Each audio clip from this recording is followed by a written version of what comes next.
جب اللہ تمہیں کنارے پر لا کھڑا کر دے تو اس پر کامل یقین رکھو، کیونکہ دو چیزیں ہو سکتی ہیں، یا تو وہ تمہیں تھام لے گا یا تمہیں اڑنا سکھا دے گا۔ وہ لوگ بہت خوش قسمت ہوتے ہیں جو زوال کی طرف جائیں یا کمال کی طرف جائیں، صرف شکر کے راستے پر ہی سفر کرتے ہیں۔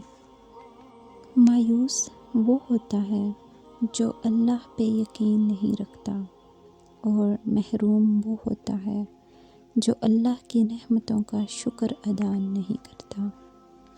صبر کرنا سیکھ لیں، اللہ سب جانتا ہے۔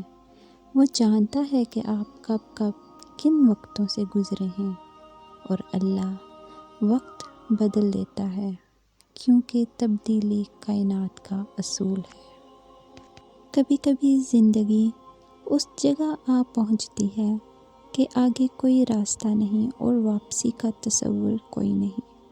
پھر معجزے ہوتے ہیں دعاؤں سے، اور پھر کن فیکون سے تقدیر بدل جاتی ہے۔ بس صبر اور اللہ پہ بھروسہ ضروری ہے۔